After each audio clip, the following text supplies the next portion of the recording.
Well, good morning. Thank you, everyone, for coming today. It's the kickoff to Aboriginal Awareness Week here in the city, and it's a great week. It's going to be a great week for us.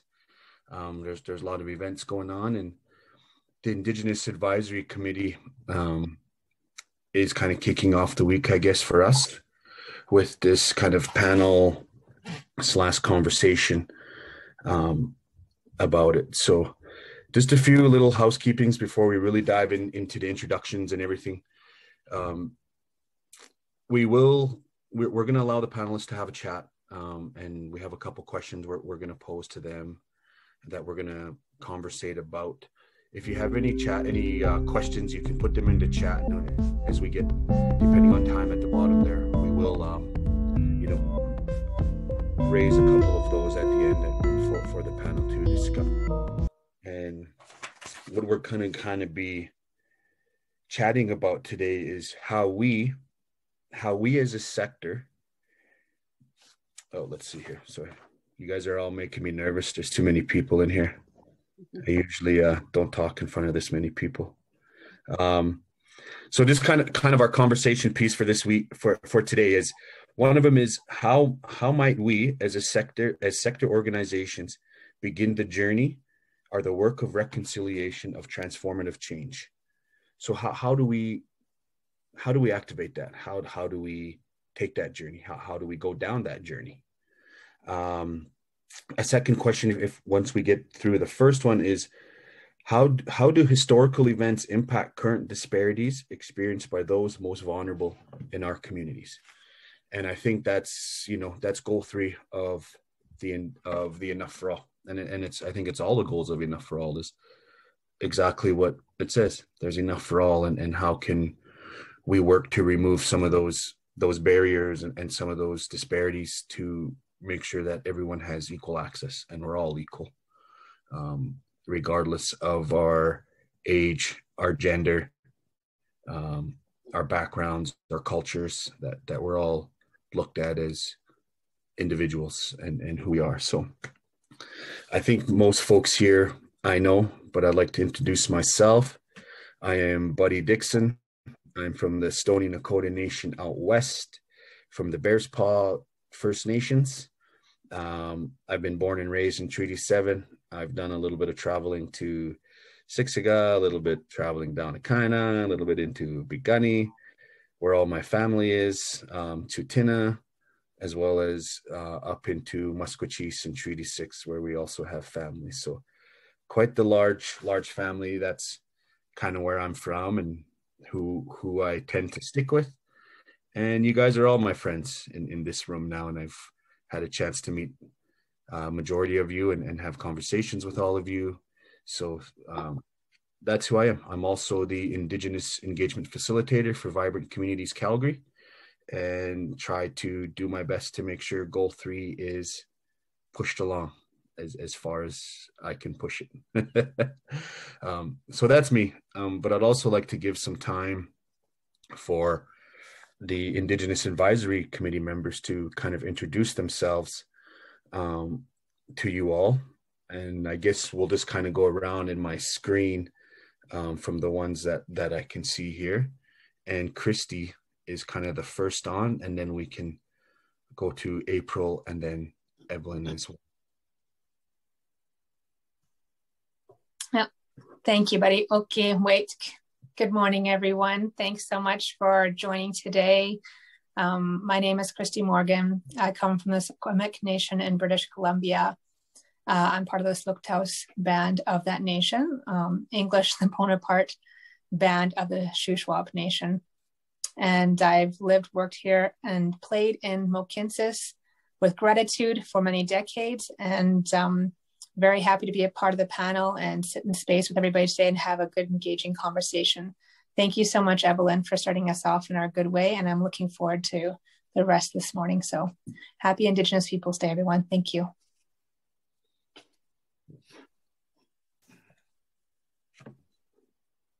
Kanse, April Belgar Nasigason. I'm from Treaty 4 territory that is in You can call it Southern Saskatchewan if you want to. I don't call it that, mainly because our treaties are older than our provinces. I grew up on our reserves. Papixis Cree Nation is where my mother is from, and my dad is from Little Black Bears Band. I actually still carry my dad's last name. So I grew up on our reserves in, we call them File Hills, in Treaty 4 territory. And of course, I had to leave the reserve I graduated high school from there, and then I had to leave, of course, to go to university 4 hours away in Saskatoon, and I've kind of been out here ever since, here in Treaty 7 territory. So I've been here almost 20 summers thereabouts. I'm glad to be here today, and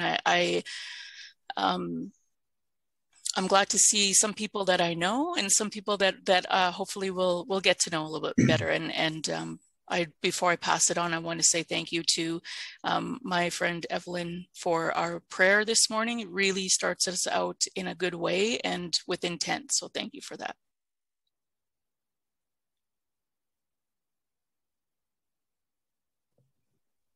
Thank you. Evelyn, would you like to introduce yourselves to everybody in the room, I guess? Good morning, everyone. Kawachi Washtewe Imakiapi. My name is Goodwill in my language, which was translated from my great-grandfather. It was translated into English, but really it means kind person, compassionate person, and that's my name.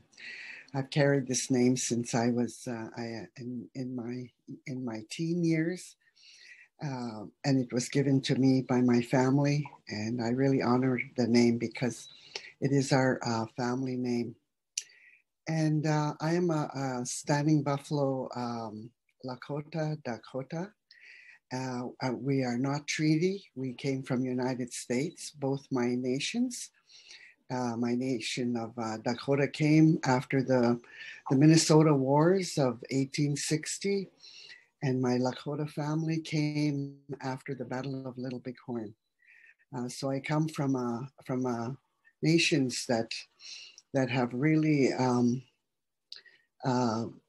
resisted colonialism, and we still work very hard to survive today. My nations work very hard, and our people are, I have relatives on both sides of the border. The border wasn't a border for us long ago. We traveled, we had vast territories. My Lakota people stayed in the south, but my Dakota people traveled far and wide, and we have effigies, landmarks to prove it. And so I'm really happy to be here today. I'm happy to be in the Blackfoot traditional ancestral lands, and I've made it my home because I have family here, and I'm happy to be a part of this workshop and this organization. I've been an educator for over 30 years, and I offer my knowledge, and I've always worked to better our people, to help our people learn and move forward. Thank you very much for having me. Thank you, Evelyn, April, and Christy. Unfortunately, Tim Fox couldn't join us this morning. He had some business he had to take care of, and he sends his regards and his regrets. And at our next session, he said he would definitely be joining us. So we are also missing a few other advisory committee members: Doreen Williams, Sam Shaw, Joanne Pinau, Shannon Keach, and another one of our elders, Wanda First Charger. So we are missing some folks today, and hopefully at some point they will all get to join us, and everyone will get to meet the full entire IAC team.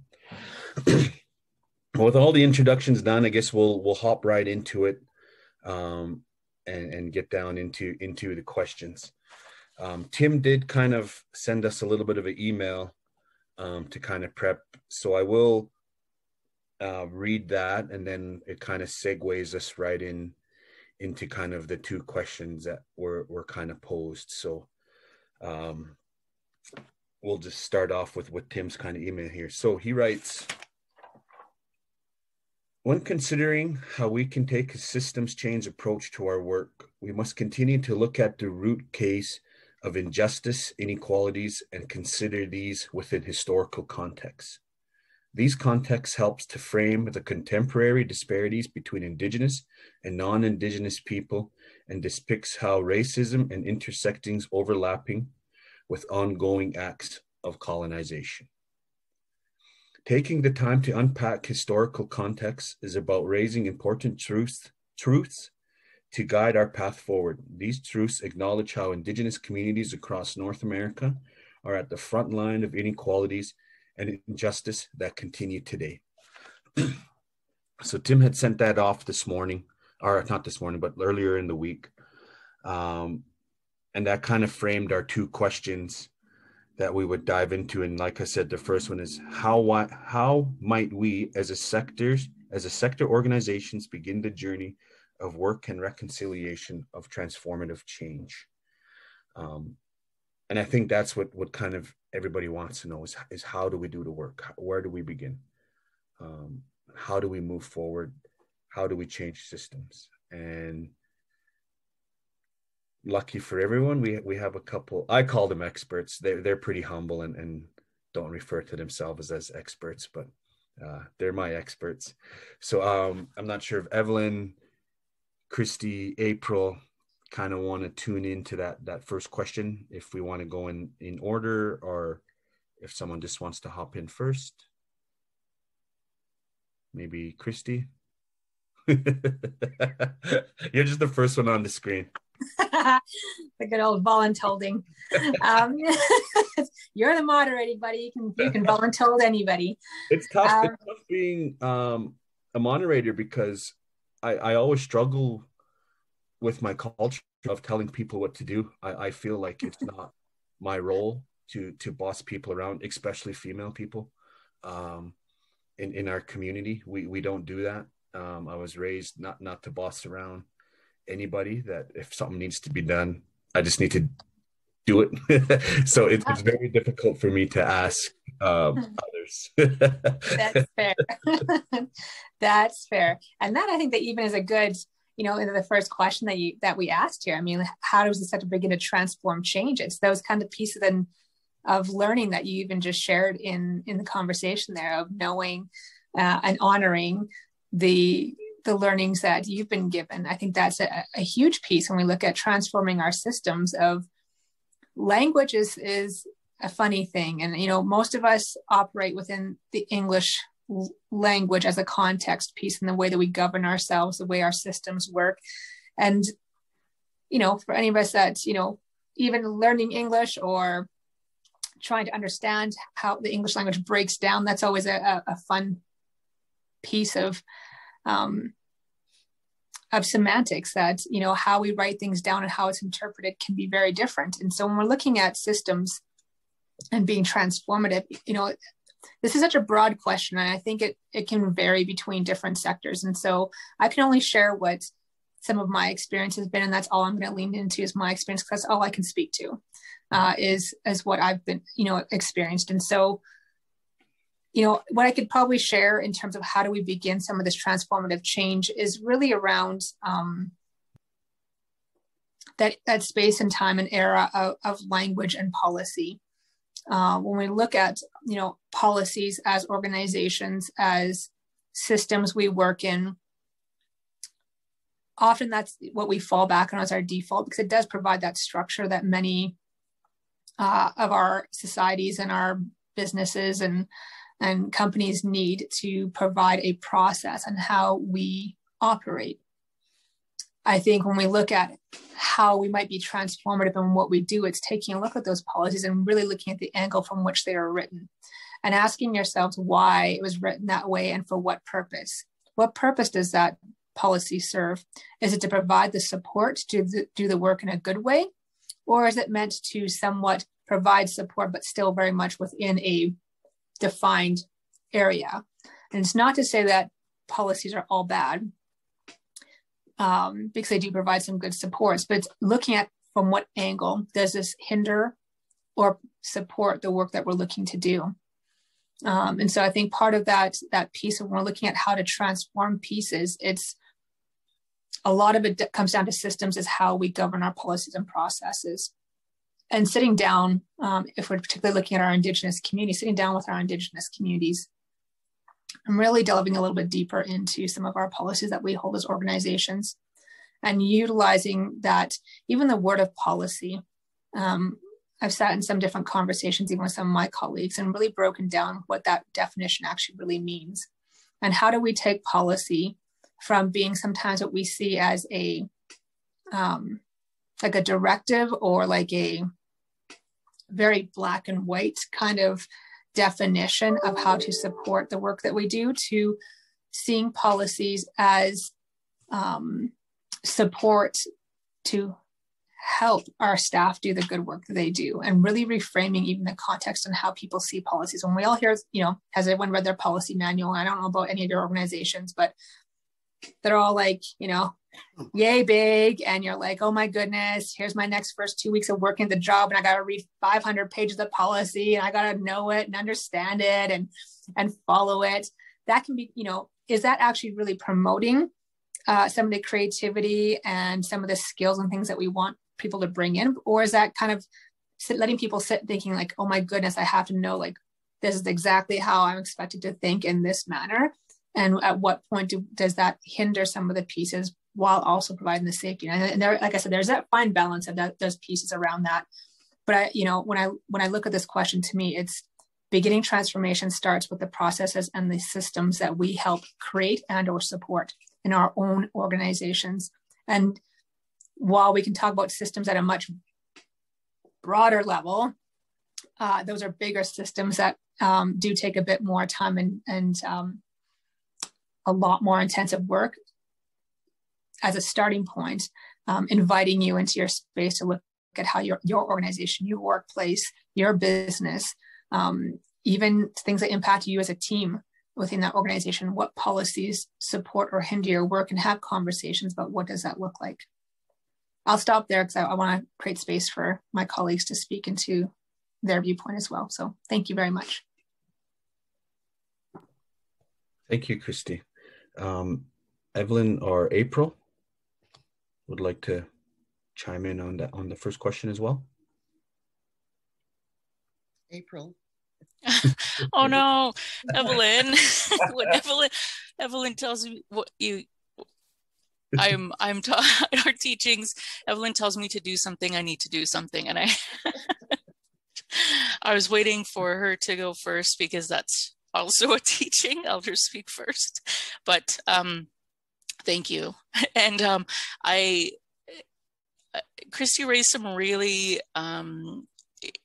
interesting points, things that I've been just like, my mind is just going a mile a minute, because I'm trying to think of what we do within my own institution, and how we've made a lot of change, positive change, I would say.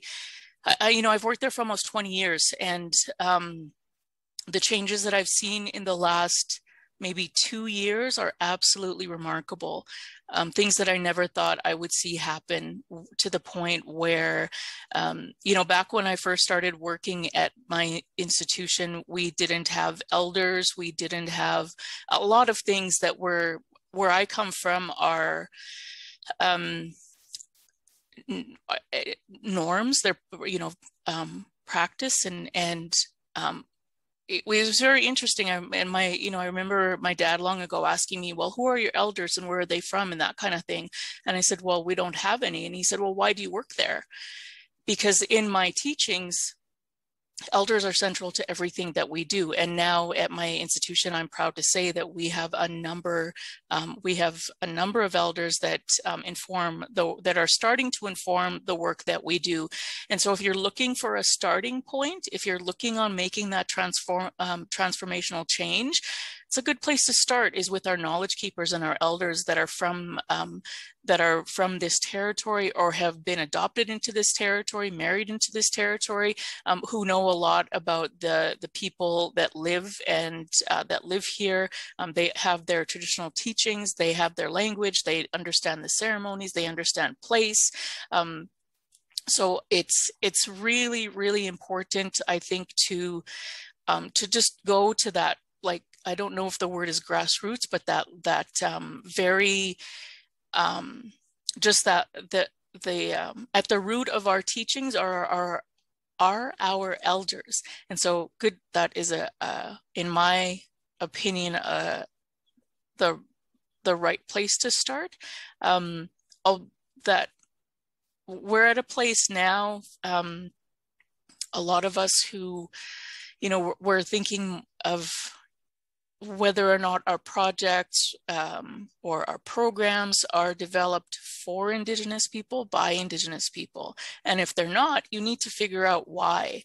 You need to, again, to Christy's point, like, who are these systems for, and what is the intent behind them? So if you are designing programming or developing programs or anything really, if it's one thing to be created with Indigenous people in mind, but if there's no Indigenous input, then it's like for us but not by us. I have a problem with that, and I've only been recently able to speak up about that. So if you don't know how to do that, there's a number of things that our organization has done. For example, we have a protocol document, because not everybody knows how to go to talk to an elder. What do you bring? What's the expectation on both sides, and that kind of thing. So starting with something that is so basic like that, teaching people how and what to say and maybe what not to say, I think is important. And yeah, there's a lot of things, but I really want to have, I really want to know what Evelyn thinks, given that she's my go-to on the advisory committee. Sorry, I'm just keeping my smudge lit here. If you can see me, I'm trying to keep it off camera, but it's not really working. It's good. Okay. Well, thank you very much. I had, like what you all talked about protocols, and you probably are wondering about the protocol of even smudging, something that is very dear to us. And what I learned from what was transferred to me in my teachings was to smudge at home in the early morning and in the evening, and that it coincided with when the sun comes up and the sun goes down. And I was taught that the sweetgrass, we just use sweetgrass, what I was taught, and that when we burn the sweetgrass, it is the signal of the beginning of a ceremony.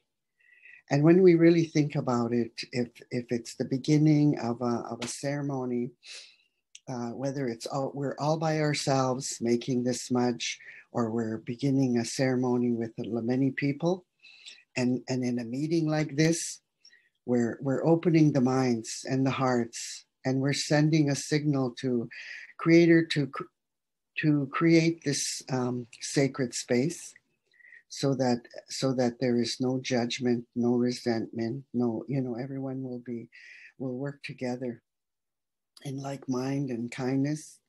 And so that's why we smudge, and that is the signal. When the smoke rises up, that's the signal to Creator, to tell Creator this is going to be the beginning of a ceremony, of a sacred space. And so many people do that many times, maybe different times during the day, for meetings, for classes, for every kind of ceremony we have must begin that way. So we brought that into the organizations that we work with for years and years now. And I know that I'm happy to be home and smudge at home. I did it twice this morning because I did my early morning ceremony, and then when I was preparing for this meeting, I did it again because we are, like I said, this is supposed to be a beautiful time to celebrate. It's Indigenous Month among many other celebrations, and that I want good things for our people. This morning, when I looked on my news feed, I saw many messages of things that are happening in and around the city, and one of them I sent to all of you. I think was the one about the apps. And there's this whole set of apps that I sent out, and you could download them. And I downloaded them on my iPhone right away because I'll read later. But I just wanted to catch them before I forget. But so there's many teachings going on out there every day and all across the country. And it is for us to learn more because I was watching Marilyn Dennis show while I was having my breakfast, and her whole show was about Indigenous people. So I recorded it because I'll have to catch up later. But there's just so many people getting into learning about our people, and so I just wrote down one thing. And one of the things I wrote down was that providing spaces, when you look at policy, when you look at procedures and how you do things, when you look at HR and what's in that policy, over the many years I have worked, I have sometimes there's only one person hired in one organization. Could be a big organization, and there's one person. And I've been in those positions, and I was able to speak and hire more and more and more, and because it should be representative. Whatever, if we're providing services, programs for our people, one person can't do it alone. And you know what? This at our table, when maybe 2 years ago, or 3 years ago, when organizations, institutions were hiring Indigenous people, we had a big circle, and now people are leave. But there was one in each, there was one in each institution. You notice it right away. So how's one person going to speak for all of Suncor? I knew that person, one person. And then one person for the library, one person for justice, one person, and even in this organization, there was half of Buddy and half of Lee, right? So when we're representing our people, it should be representative rather, and we should, that way when we're in when one is token. I'll just say that one is token, but two or more, or three or more, is representative. And I think I'm thinking of the development of curriculum for the province, and we're all in opposition with what is handed to us, because it's not teaching treaty. It's not represented. Wasn't representative at all. I don't think they had any Indigenous people involved. And so when we're thinking about, are they teaching, the first big question is, why didn't they want to teach about residential schools? Well, that's cultural erasure. And I know that, even other politicians talk about this, because they say, oh, we can't bring down all the statues. We can't do that, but you could teach them.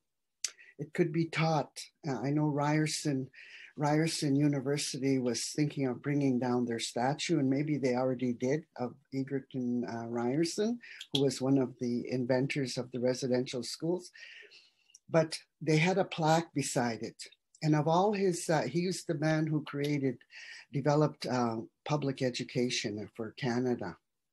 But along with that, he designed a residential school for for the Indigenous students. And he said some pretty awful things if you read about him. But at the end of his accomplishments, they put in that plaque that he designed the residential schools. So then there's a teaching there. And over at Reconciliation Bridge downtown, when we changed the name, the mayor wanted to change the name. So he consulted the chiefs, he consulted people around who live in Calgary, and they put a plaque there. I have yet to read the plaque. Go there and read the plaque. So it's about education. And so when what I'm getting down to is, we need to learn all we can. Like I said, when I worked in education, we had a huge argument. And I was in curriculum development. I was the director for education for the province. And they in our arguments, they said, Indigenous people can, for inclusion, we could only have a third.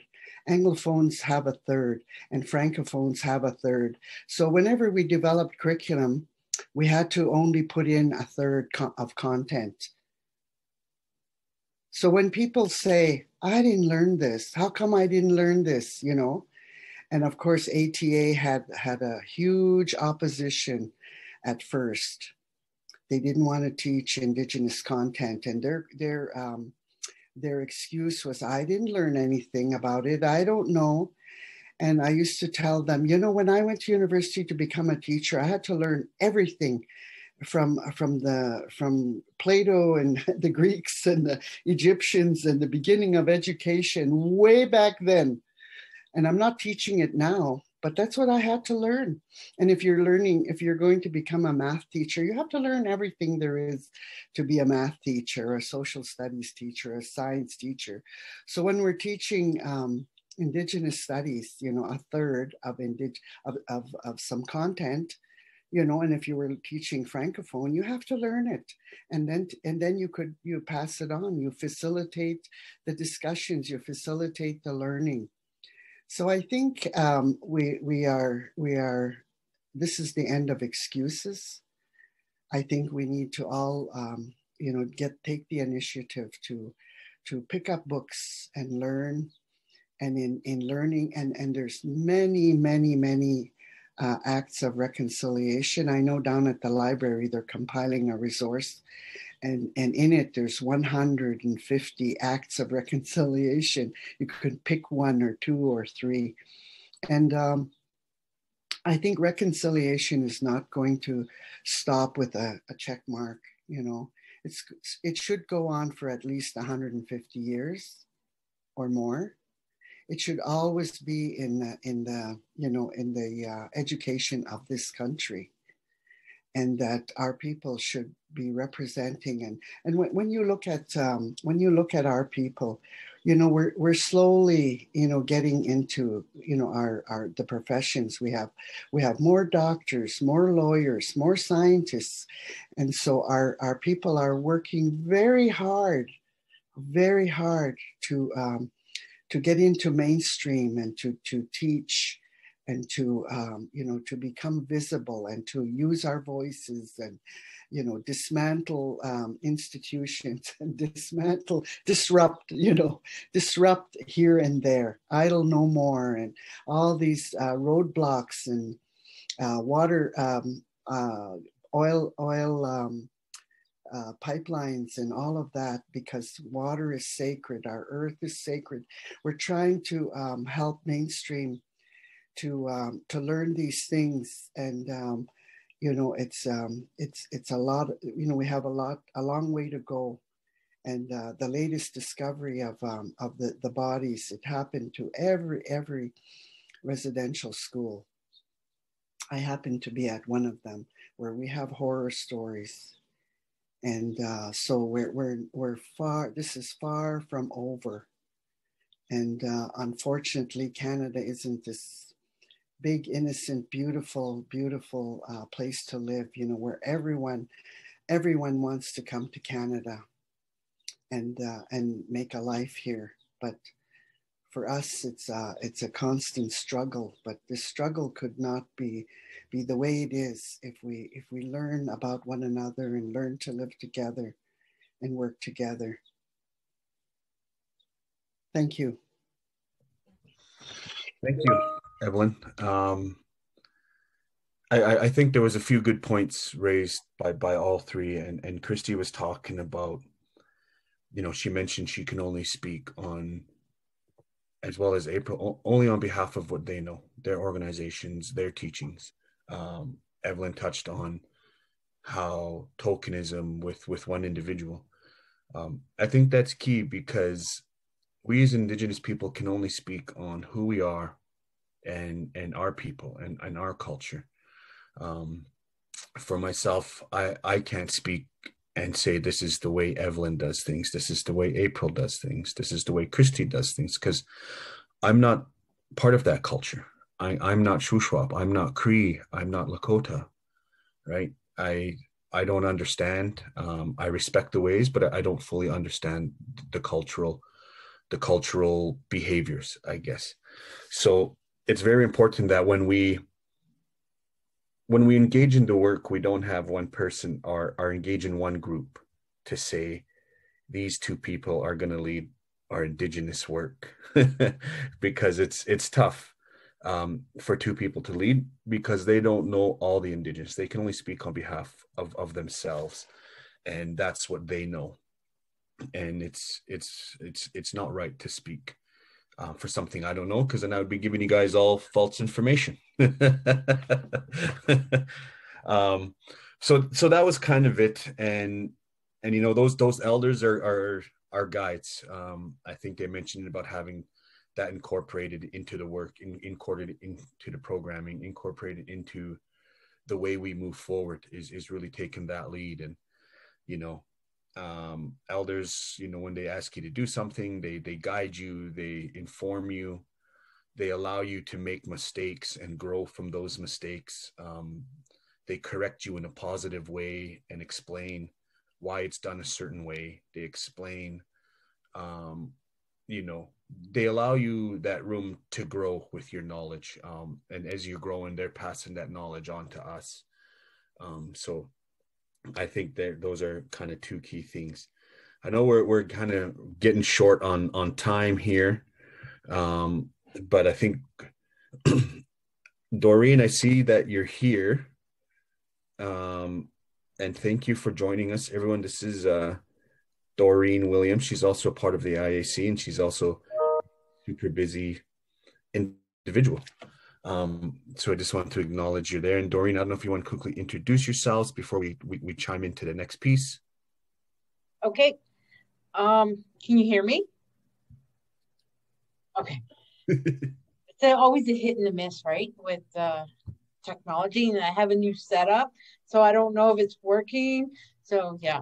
My name is Doreen Williams. I am the Elders Coordinator / Executive Director for the Circle of Wisdom Indigenous Elder Senior Center. I also sit on the Calgary Police Service Indigenous Advisory Board. I also sit on this as I used to be chair or co-chair. And I also sit as co-chair for the Aboriginal Awareness Week, which is this week. Yeah, and so I don't know how, I feel honored that we do recognize Aboriginal Awareness Week, and the reason why I say Aboriginal Awareness Week is that we've gone through many changes.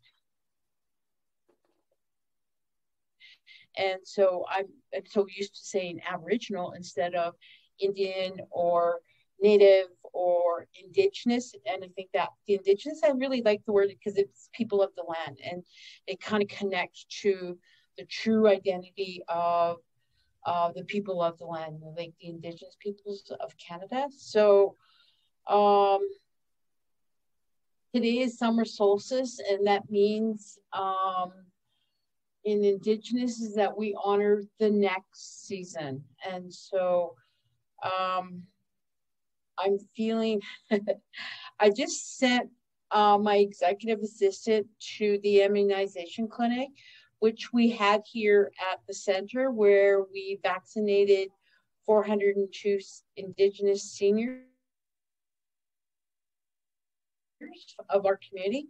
But I also sent, so our center did orange ribbons this week, and we sent them to the Indigenous clinic that's happening at the Coast Plaza to honor, because they do have a memorial center, a memorial display for the lost children, and it's more than 215. There's and they're going to find more from this, from what we're understanding. And so I feel honored today that we recognize the Indigenous Peoples of Canada, but I'm heartbroken. I'm very, very heartbroken. I wear an orange ribbon today to honor the children and that didn't return home. And so I'm very heartbroken today about that. And so I don't know how I feel pride in being Indigenous. I'm Métis,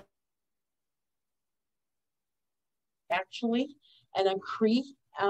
So it's actually going through a very difficult time today. So that's why I was a little late, because I wanted to ensure that those ribbons got to people that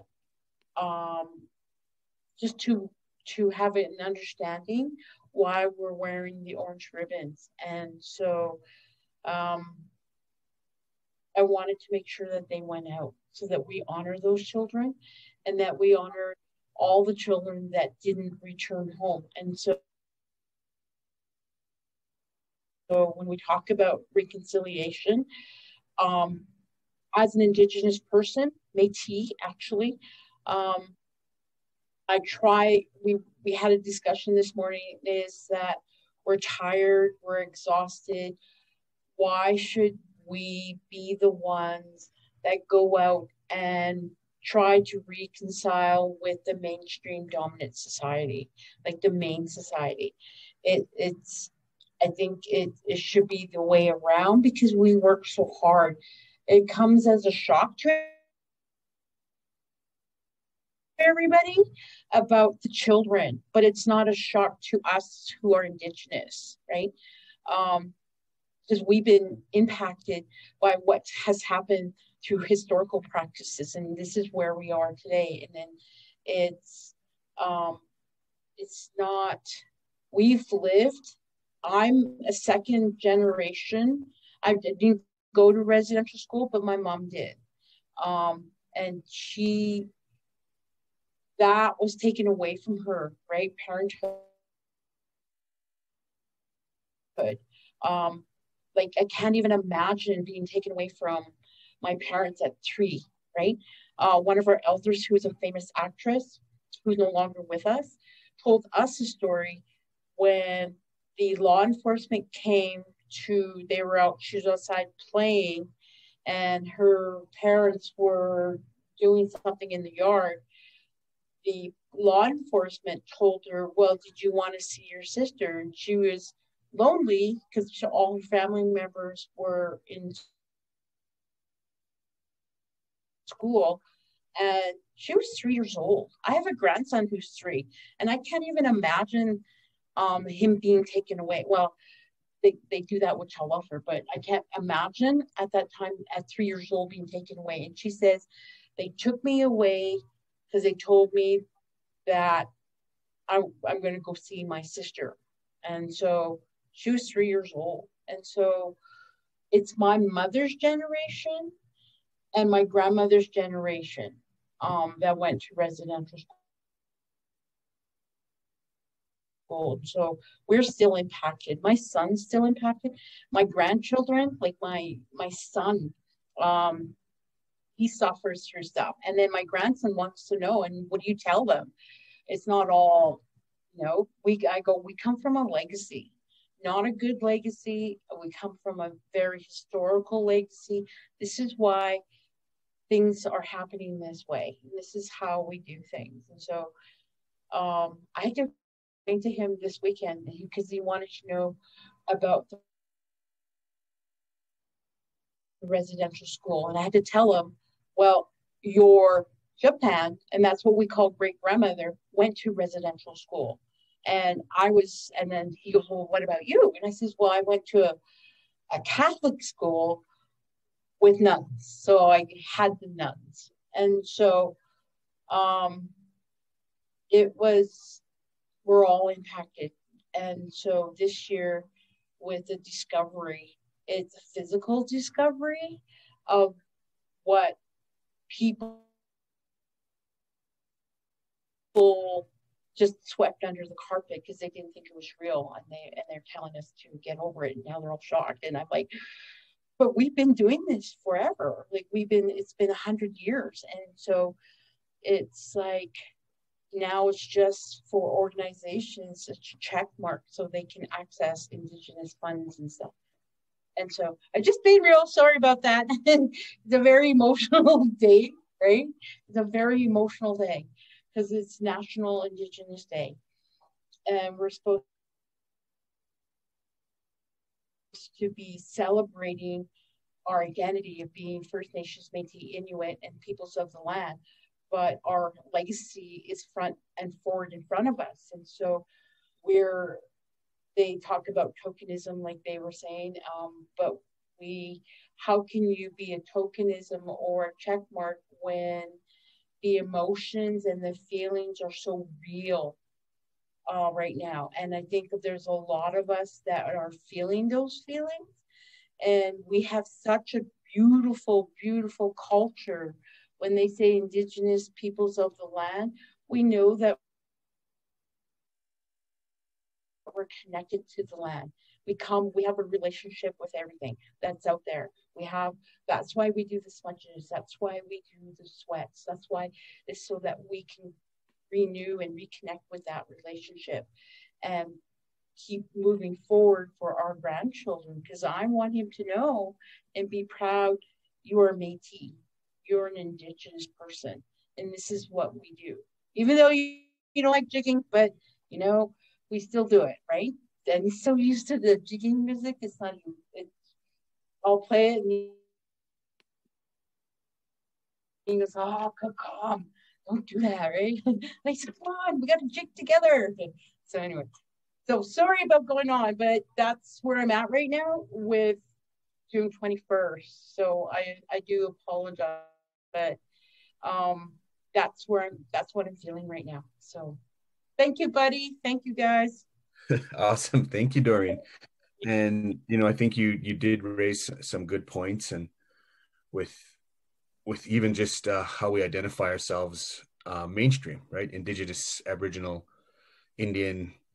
I'm sure somewhere through my lifetime we'll get changed to a new name maybe.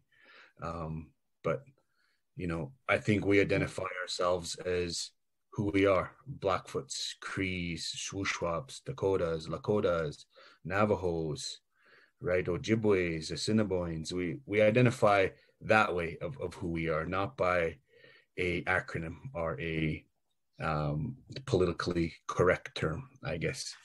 So that's one thing we follow. And I think you kind of get the gist of it today. There's no playbook. There's no guide to how to move your reconciliation work along. It's always done the way your organization operates, the way an individual operates, right? I think we kind of touched on how organizations and systems and policies need to change, but it's also we as individuals need to educate ourselves and understand more deeper before we can actually change the places we work in. We need to have a deeper understanding, and we need to believe what we are doing as an individual is correct. And it's not just for the purpose of our work and our jobs, that it needs to be an internal journey as well. So that journey all depends on your organization and how you guys lead that work, and the individuals you get involved to lead that work. There's no right or wrong way. There's only a way to learn, and there's only a way to grow, and that's by getting out there and putting your hands on it and doing the work, and learning from the mistakes you may make. But like everyone said, those elders are your guide. The elders are your guide. The Indigenous folks from this region are your guide to help you and suggest ways to move forward with things like that. So I apologize for not giving a how-to book or how-to steps today for everyone to move their reconciliation work along. Hopefully this conversation sparked something and gave you ideas on avenues to pursue. And, if there's any questions arise, feel free to reach out as well. Again, we do plan on having future Indigenous learning sessions moving forward. We just kind of ran out of times here. So I don't know if anybody has some last closing comments from any of the IAC members, but Jacqueline has put in the link to the Awareness Week opening celebrations today at noon. And I encourage everyone to attend and join in on those. And hopefully next year we can actually be in person at this opening. So the panel, any closing before we wrap it up? Everyone's good. No movement. April, Evelyn, Christy, Doreen. I was just going to say, I take every June 20, if June 21st falls on a weekday, I take that day off. It would be nice if my organization gave me the day off. I don't mind taking a vacation day because that's what I have to do right now. But think about that. If you're the decision makers in your organization, it might be nice to not just give your Indigenous employees a day off, but the entire organization, and tell them why they have the day off. And if they want bonus marks, they can take part in our we do it up right here in Mohkinstsis. We do a lot of great things on June 1st, and we end it with the powwow, Doreen, the Family Day powwow, which I usually volunteer at. So yeah, there's so many things that you can do within this. There on such a micro level, something like that. I don't celebrate July 1st, but I do celebrate June 21st. So I got 1,000 ideas. Hit me up. Yeah, all my cousins back home are having a day off, and they're all asking to go golfing and go quadding, and I'm like, I got to work today, so I told them I'll get you guys all this evening. But that is a good point. It's a good week. There's lots of events out there.